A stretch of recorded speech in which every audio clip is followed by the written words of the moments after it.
All right, sorry about. Hopefully, this fixed the situation with the Wi-Fi.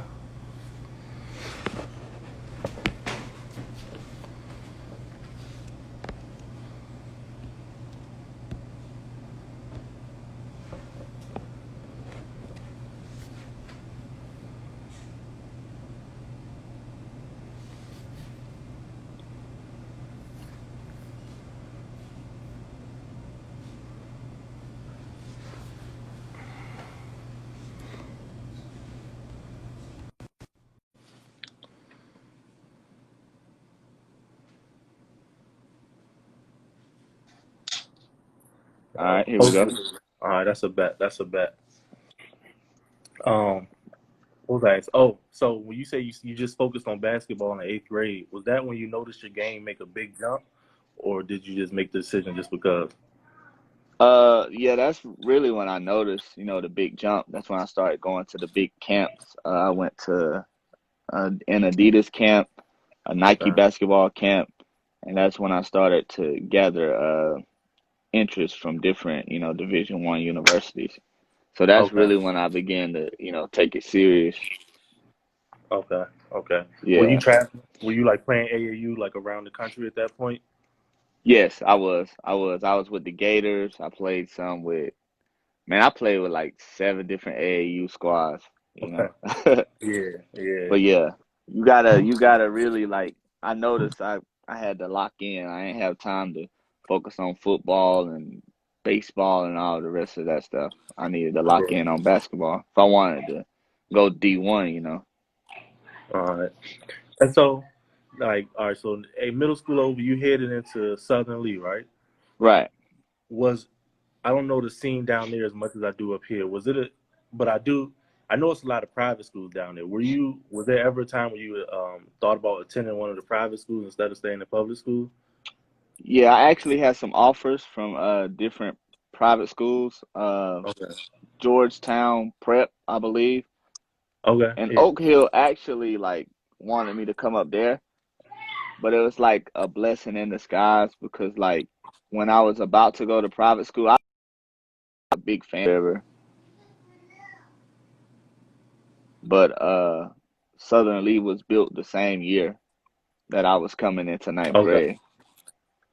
Okay. Yeah, so Oh a yeah, new that worked school out. was built, so I'm like, yeah, yeah, yeah, it did. So I was like, man, I might as well go here and start my own legacy.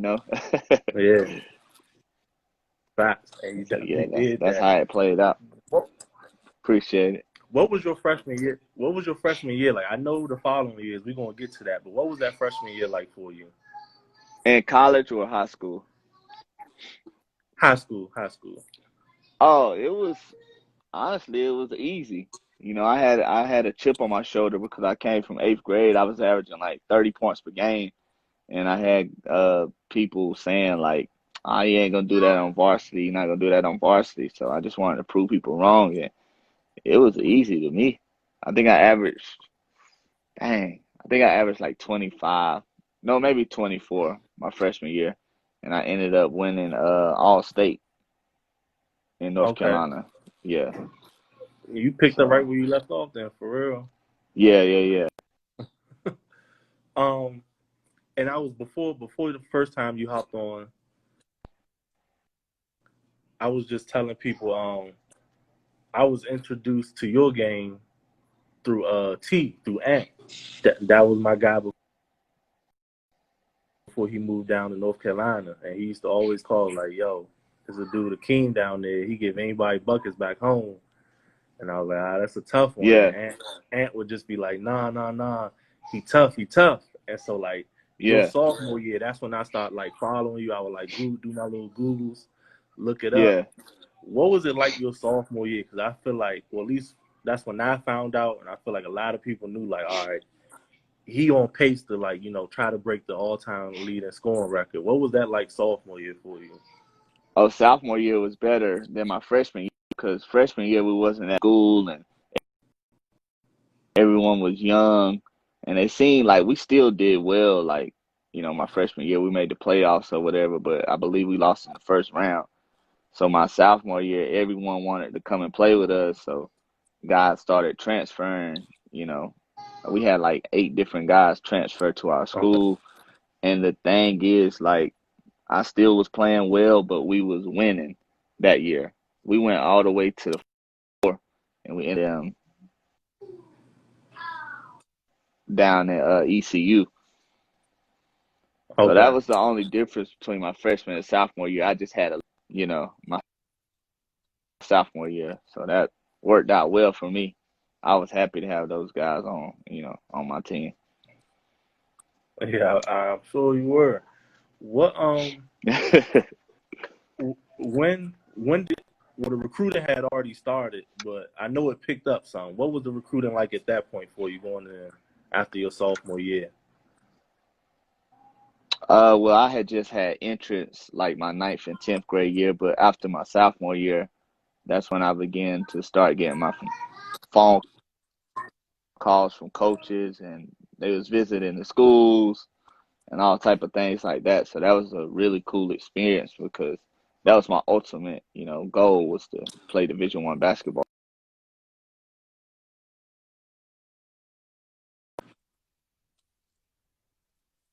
and coming to the games and things like that. That was a really cool experience. Uh, well, at that point, did you have a certain school that you wanted to go to or hear from? Yeah, I mean, I always wanted to go to Carolina. I liked NC State, Of course, I wanted UNC to offer me, and they actually came to a few of my practices and a few of the games, Okay, but they never offered. got you, Yeah, they never. got you. Yeah, they never offered. So that was, of course, everyone from Yeah, Carolina would love to go to at least Carolina or Duke schools yeah, that right, right, right. people will hear. So, but I had to accept the fact, Um, like, if they're not gonna offer, I can't sit here and wait around. You feel me? yeah, yeah. So let's talk about junior year, senior year. Was it ever a personal goal to try to become the all-time leading scorer, or was it something that just happened? Well, Oh becoming no, number it's two, not that's nothing something that that. just happened. Yeah, nah, it's not something that just happened. Me and my dad, after my 8th grade year, we Hmm. uh we sat in our office or whatever, and we just typed Hmm. up different goals, man. We wrote down at least like 20 different goals, and every goal I literally reached. Like at the time I was just like, man, my dad crazy, ain't no way I'm gonna ever make all state. So he was like, okay, let's make all state all 4 years. Let's break James on Carey's record, which I didn't do that, but I almost did. Yeah, uh yeah. let's get Division I offers. Let's average this amount of points per game, and then we went from there. So when I finally like achieved it, well, I didn't even realize I achieved it. I just went back and looked. I'm like, dang, I hit every milestone. Like it's crazy. So Yeah, that's tough. That's tough. yeah, it was crazy. It was crazy, man. Chasing, chasing James on Curry from freshman year, hey, like that takes a lot Yeah, of confidence. he was putting up numbers, boy. I'm telling you, he Yeah, was doing his thing. He was doing his facts, thing. He was facts. doing his thing. Um, so like everybody, at this point, everybody you play against, everybody know like Akeem coming out, he can score. What was Right. it like? What did you have to do to keep developing your game when that for you? Well, I had to work on my defense for one because I had went to like one of the best camps in the nation. I went to Nike camp in St. Louis, and when I tell you I was getting destroyed out there, oh my God! Like guys were quicker than me, blowing right by me. Like, so I had to work on my lateral movement. I had to become a better shooter. I was a little more streaky then. Hmm. So those are all things that I had to work on back then. So I had to quicken up my release. Just little thing. It wasn't nothing, major that I had to work on, but it was a lot of things that I needed to tweak in order Yeah, to, play on that next level. Because it's yeah, easy to play in high school, but when you're playing against guys who are, going to Carolina, going to Duke, they're long, they're quick, you know, stuff that you yeah. do in high school ain't gonna work with them. So you gotta Right, bring your right. A. What I'm sure everybody bought the A game again. You know, like, what was it like out there on the floor? I'm sure a lot of people were talking trash, fans and all that. How was that experience? I'm sorry, repeat that. It went out. Um, you averaging like 30 a game at this point. You know Yeah. everybody done it for you. What was it like out there on the floor? I know players was talking trash. I know fans talking trash. What was that experience like? Well, it was a mixture. I had guys Okay. who was talking junk to me, and then I would have Yeah. guys in awe of me. You know, they was like, "Man, bro, we've been reading about you. It's an honor to play against you," and I appreciated that. You know, Yeah. pretty much there was always respect, even when guys was talking junk after the game. They were just like, "Bro, we look up to you. Hope you go far with this," you know, and things like that. So. It was a cool experience. It was all love. You know how it is when you Okay. competitive. Yeah. Yeah. Yeah, like people wasn't like hating or anything like that. It was all love. Okay. Okay. All right. If if you if you had to choose two memories from high school, whether it was a game or maybe like a winning streak y'all had, what would it be? Uh, it would be going down to the Final Four in just my second year, just playing in the Final Four, and we ended up losing by like 2 points. So that was a hell of a memory. And my second memory is, just playing against our rivalry down here in Sanford, North Carolina, and I hit the game winner, from three. Oh, I know that was I had live. like, yeah, I had like 35. Had like 35. I still got the footage of it and everything. It was crazy, man.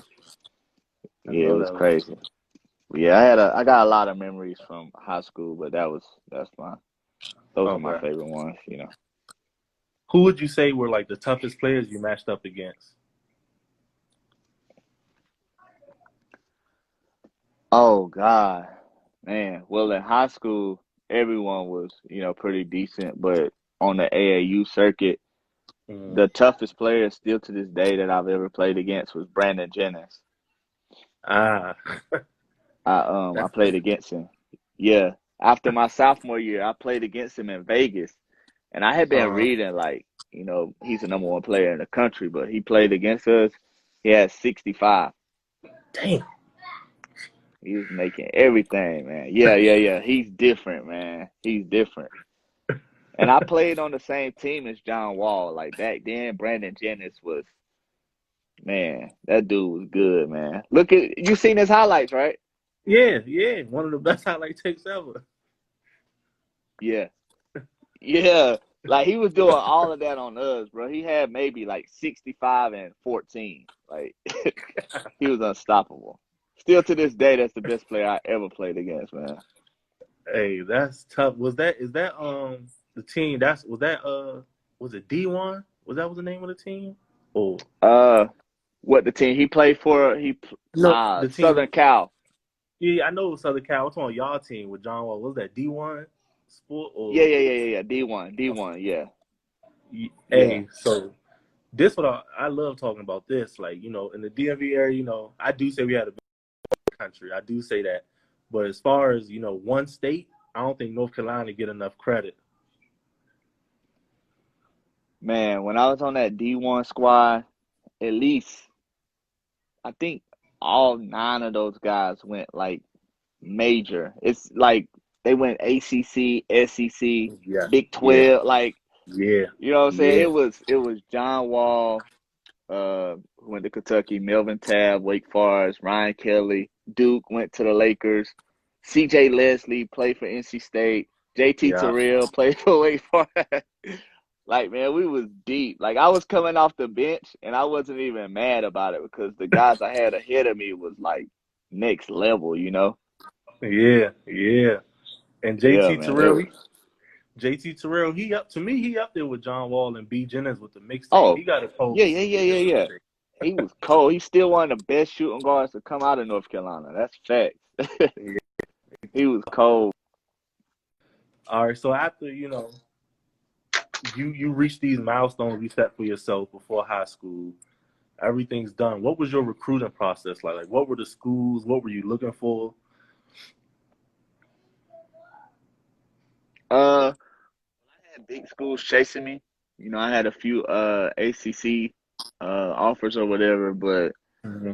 I would get on Google and I would look at the roster and I would look at the classification of the guy ahead of me that played my position, how many minutes he played, this, that, and the third. So I kept, speaking with my dad about it, and he asked, "Want to go to a big school and not get minutes, or would you rather go to a smaller school and play, 25 minutes per Yeah, game?" And I'm yeah, like, I want to play. I don't want to be on the bench, you know. 'Cause that's how it is at those big schools. You know how it is. They're recruiting all Americans and they yeah, recruit over you. yeah. So I narrowed my list down to the only really big school like I really had, like as far as narrowing my list down, was Syracuse. I took a visit there, University of South Florida, Western Kentucky. I was still looking at NC State, Uh, UNC Charlotte, and University of Rhode Island. okay. At Syracuse, they had so many guards. That's when they had Johnny Flynn. Uh, what's the white kid? Gary McNamara, I believe. Yeah, Jerry McNamara. Yeah, Yeah, yeah, so they was just loaded. So I wanted to go there. Like the campus was really nice, but I don't know. I wanted playing time immediately. Like I didn't want to wait till sophomore year or junior year. Like I don't have no time to waste, so I yeah. wanted to play immediately. Okay. So yeah, with I ended up going to University of Rhode Island, in which they had a Okay. shooter who was a senior, and they let him shoot when air on it, running off screens, falling out of bounds, shooting, all of this. You know what I'm saying? He averaged like 20 points per game. And what sold me was the coach had told me, he said, he's graduating next year. You could step right in and fill his position. And that's all I needed to hear. So then I took a visit to Rhode Island, and the arena was great, and I seen how the games were, like the games was live. I'm like, man, Yeah. like this is a place that I would see myself, thriving in. Hmm. Rhode Island freshman year, you set the record for most threes as a freshman.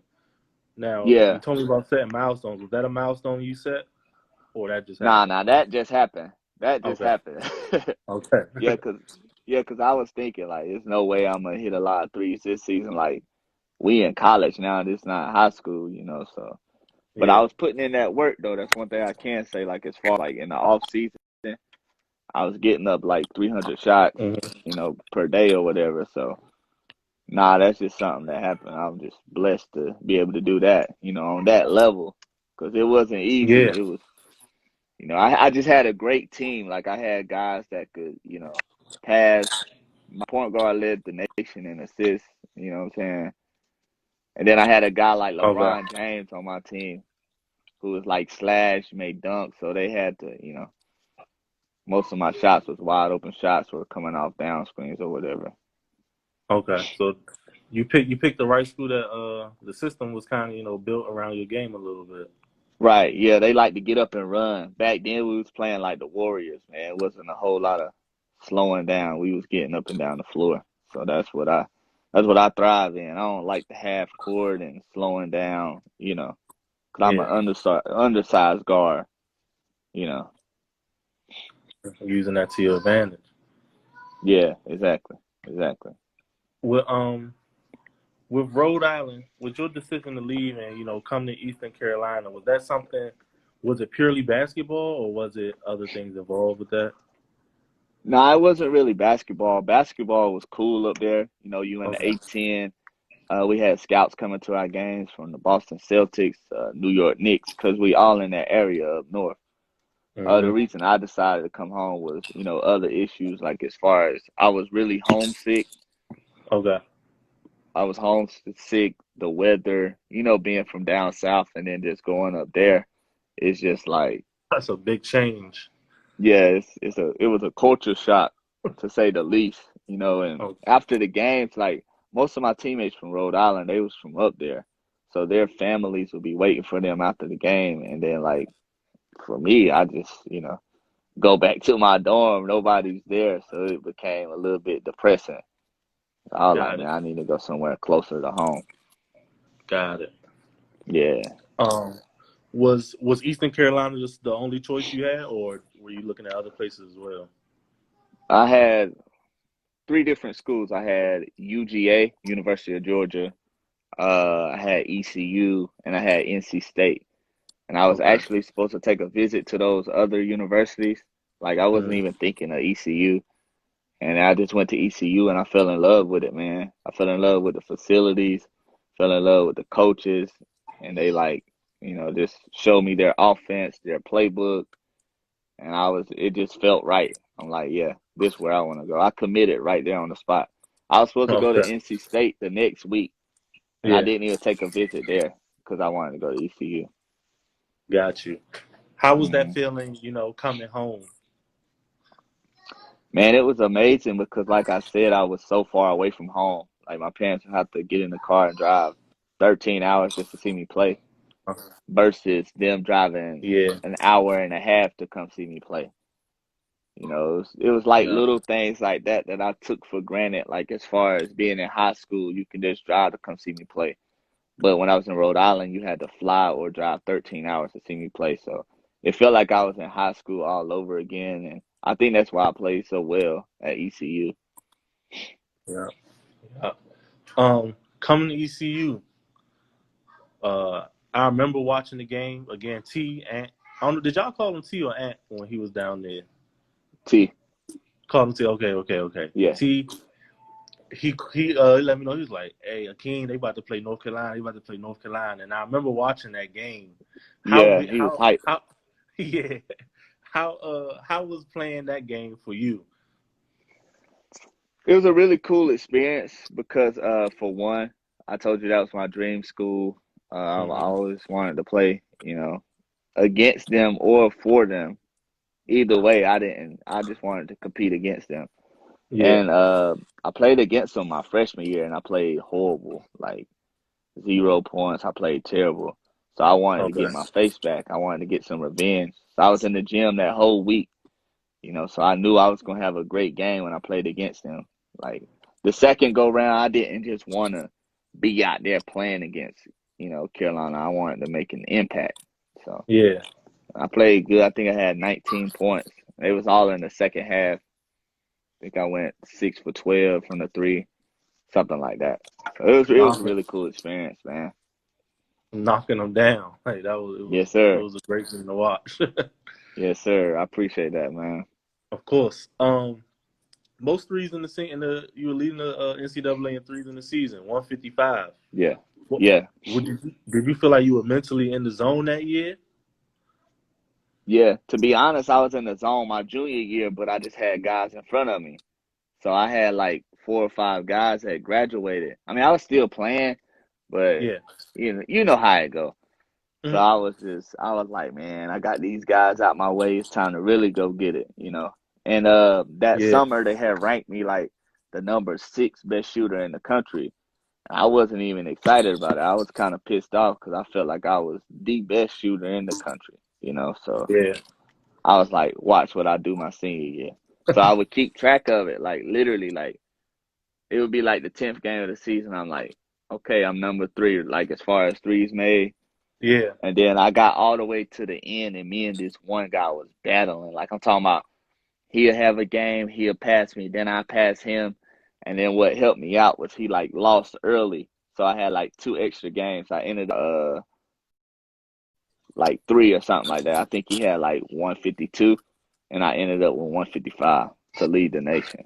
So yeah, that was one of my goals for real. Okay. Okay. Yeah, that was a cool experience, man. Then going back to what you said, after you had went to Nike camp and you worked on the small things, did you ever see yourself becoming like this, like certified sniper as a shooter? Nah, not at all. Not at all, because like back then I was just doing everything. Like I was driving, I was mid range. Like when I got to Mm. college, it was kind of like strictly just sniper. I ain't Okay. always been a sniper, and that's never really been my game. But Yeah. at the college level, you got to get in where you fit in. And Yeah. I figured Yeah. like, man, that's gonna keep me on the floor, so I might as well perfect this. Yeah. Is that something that you tell, a lot of the kids you train and work with is like, what you just said, you got to fit in somewhere because you won't reach a certain level where everybody's just as good as you or maybe even better. Is that something Yeah. that you tell them? Yeah, that's something that I tell them. I tell them, find out what you do very well. Just because your friend does this very well, don't mean that you can do it very well. Yeah. If you're a great defender, that's what's gonna keep you on the floor. So perfect that. If you're a great shooter, perfect that. Whatever it may be, just try to perfect it. You know what I'm saying? Your craft. And Hmm. everyone has, different skills. Right. So whatever it may be, just try to, perfect it. Understood. Yeah. Looking after that, um, G League right after graduation, correct? Right, right, right. What was that grind like? I know that's a serious grind. Can you tell us a little bit about that? It actually wasn't as bad as everyone made it seem, man. Like Okay. when I was in college, I used to hear a lot about it, and I was under the impression we was gonna be taking buses everywhere, but the team I played for, we had money, so we was Okay. flying everywhere, 5-star hotels. Now it is a grind, like as far as like you may have like 5 different games in one week, and I wasn't used to that. Playing in Yeah. college, you play maybe once a week, twice a week. But you may Hmm. be in Cali on Monday, you got to fly to New York, and you got to play on Tuesday. It was days that we would leave early in the morning and we had to play at like 4 p.m. that same day after flying, 3 or 4 hours. Yeah. There was one time we played against the OKC Thunder, their G League team, Hmm. and we got trapped in the airport. I can't remember what happened, but we got delayed for about 15 hours. Dang. So we had to stay in the airport, and we stayed from like 8 p.m. to like the very next morning, just sleeping on the floor. So we got into our hotels around like 9 a.m. and we had a game at 2 p.m. So we had to rest up and go out there and still perform. And they don't want to hear excuses like, Yeah. Yeah. what you gonna tell them? Like, coach, we got trapped in the airport. They don't care about that. You're supposed to be a professional, so get it done Right. somehow. Hey, that's a tough one though. That's a Yeah, tough it's one. tough. It's tough, bro. It's tough. So what was it like going to transitioning from the G League to, you played overseas? What was that transition like for you? It was tough to be honest, especially like being overseas, being away from my family. I would say overseas is much harder. The G League and the NBA, like nobody really play defense like that. It's like laid back. But overseas, they're bringing it every single possession. It's like football over there. You ain't just go get no wide open layup. They may tackle you out the air, man. For real.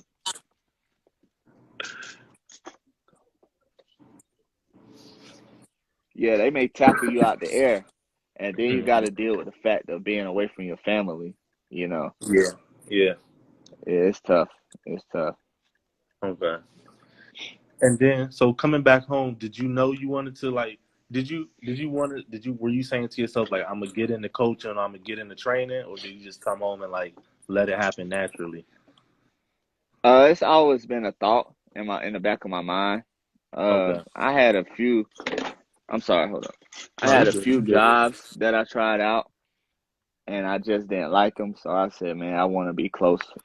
Closer to the game. I want to do something that I'm actually passionate about, and that's when Okay. I came up with the idea to, begin training. And it's been working out well for me. I Yeah. really enjoy getting other guys better because I know what it's going to take to get to that next level. And I didn't Yeah. have anyone to tell me, what it was going to take. My dad was telling me, but he didn't actually play college basketball. So, Mhm. yeah, I feel like it's my job to lead them in the right direction. Yeah. And I say this for so many of the guests that we have on here. It's so great to somebody from their area, somebody they can like actually like touch, who who Right. who who went to that level they want to get at, and that person is there every Absolutely. single day with them, giving advice, working with them. You can't beat that. Right. Right. For sure. For sure. Oh, I just had a question coming in. Hey, somebody just said, African side said, how I feel to hit that buzzer beater in the season on the win.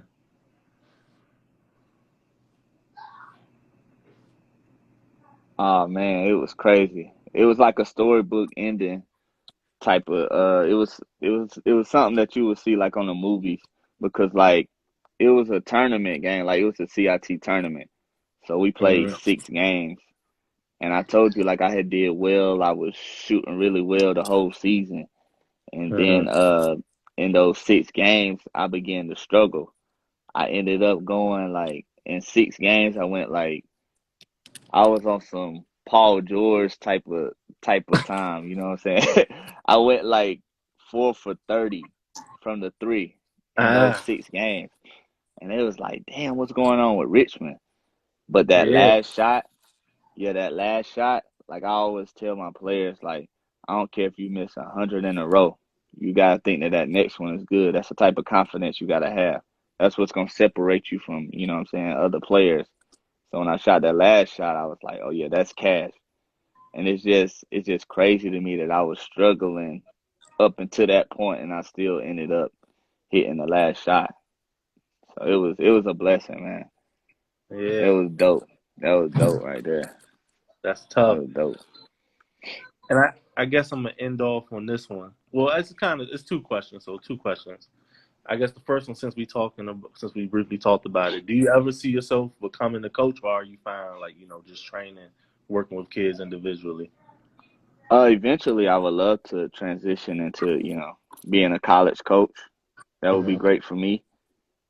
Uh, I would be kind of sad, leaving my players behind. Yeah, But yeah, I would love to be a coach. I would just take the same energy into college. Because, like I said, I know what it's going to take to get to that next level. If guys want to play overseas, and if they want to play in the NBA G League, I know what yeah, it's going to take. Because a lot of people say that they want to do it, but they don't know what it's actually like. I know yeah, what it's actually like. It's not all fun and games like people make it seem. I'm gonna tell you the good, the bad, and the ugly about it. And that's the side that guys don't really hear about. But I let them know. Like I always let guys know, like it's possible. Like it's possible to get a Division I scholarship. It's possible to make it to the NBA. It's possible to play overseas. Like I never been the type of dude that's gonna be negative and tell you that you can't make it because you can. You know what I'm saying? So I mhm. try to preach. I try to preach to them. I try to, you know, just tell them positive things and let them know that it's not just gonna come to you now. Like you gotta work for it if you really want it, and if you Yeah, work hard, then you can achieve your goal. yeah. And then I'll leave off on this. Looking back on everything that you achieved, how do you feel about your legacy? I feel like it goes understated, like to lead graduate high school number 2 all-time leading scorer in the state of North Carolina, a state where so many great basketball players come from. And then to come back home and play college ball there and then break records on the collegiate level. How do you feel about your legacy in North Carolina? Oh well, to be honest, I be forgetting all about that stuff until people come up to me and tell me like, "Bro, you a legend. You a legend." I don't really think about it like that, but when I sit down and really think about how far I've came, I can't thank nobody but God because I came a mighty long ways, especially like coming from where I came from. Like, it's a lot of violence down here and people don't really make it out like that. So, Yeah, man, it's a blessing from God. But yeah, it was a really cool experience. Like, of course, I would love to, be further. Like, I'm the type that's gonna always critique myself, but just hearing that, other guys look up to me and just looking back at some of the records that I've broken, it's pretty amazing. Especially like I didn't even realize like I was down at ECU like maybe like 2 months ago and I uh, opened up a booklet where they got all the records at and I broke like 9 of them. So like I'm trying to explain. So it's like a booklet and it's like 10 different names of like, okay, 3 pointers here, 3 pointers there. And my name was like 1, 2, 3, 4, 5, 6, 7. So it was just like, and I never even noticed that. Like, it was Yeah, just crazy just seeing that. It just lets you know that, hard work pays off. Because I yeah, definitely was putting in the hard work. I was the first one to practice and the last one to leave. So hard work definitely pays off. that's facts. That's facts. And then I like the response, because a lot of time, even I'm a big fan of basketball. A lot of people just get caught up in just basketball, but like you progressing throughout life, like that's just one part of your history. Like it's still going. You're still making history. Right. Because you don't want to just be known as a basketball player. Like, what is that? That's small. You ain't gonna be able Yeah. to play basketball forever. So Right. you got whatever you learn in basketball, just transition it, into life, whether it's in the job field or whatever you're doing. You can learn a lot from basketball, but don't let that define you. I'm not just a basketball player. And I Hmm. also tell guys like you don't have to play basketball. Like you can make it to college without playing basketball. You can be successful in life without playing basketball. Hmm. This is just something that we do, because it's fun, but it's not the only thing, that we can do in order to be successful. So that's something Right. else that I preach to my kids as well. It's basketball is like one path out of a million that you can do whatever you want to do in life. Absolutely. Yeah. Exactly. And like when I was younger, like people didn't tell me that. They're just like, yo, you gotta play basketball in order to get out the hood. Like, no, like you can use your brain. You could study whatever you like to study. Like you can be a doctor, you can be a lawyer. You don't have to Mm. just play basketball or football to get out the hood. You just gotta stay focused and work hard. Now that's what's gonna get you out the hood, but not just basketball. So that's what I Yeah. try to tell my kids too, man. That's big. That's big respect from me to you. I appreciate you tapping in because like I'm trying to tell you, like T used to call me all the time, bro, and be like, "Yo, my Yeah. man Akeem, he a bucket." Like he used to just call and tell me all the time. Hey, that's So love, man. I appreciate you, bro. I yeah. love talking about I love talking about hoops and my different experiences, bro, because I felt like I went through so much, like Mm. in high school, college, professionally. Like I done seen it all, so I can always, what I'm saying, preach to anyone. I can always help anyone out. You know what I'm saying? Yeah. Because I know what it's gonna take in order to make it on any of those levels. Like I done been on both sides. I done been the guy on the bench. I done been the guy, you know, I done been the star player on my basketball team. I done been the guy coming from the hood and trying to make it out. I done been the guy trying to make it professionally. I done seen it all, so I can always Yeah. help guys out. Yeah, and that's what it's about. This is always about reaching back and getting somebody else to that next level. Absolutely. Totally agree with you, man. All right, man. Again, appreciate you tapping in. I'm glad we got to have this conversation. Like I said, I've been following you for a minute since we was in high school, so I'm Yes, glad we got to sir. have this conversation and chop it up. Yes, sir. I appreciate you, bro. For real. All right, no question, no question. I'm definitely gonna talk. I'll talk to you soon about some other stuff we have going on too. All right, just let me know. I would love to do this again, man. This was real dope. All right, that's a bet. I'm gonna hit you. All right, I'll holler at you, man. All right, bro. All right. Everybody, thank you for tuning in. We'll see you Thursday.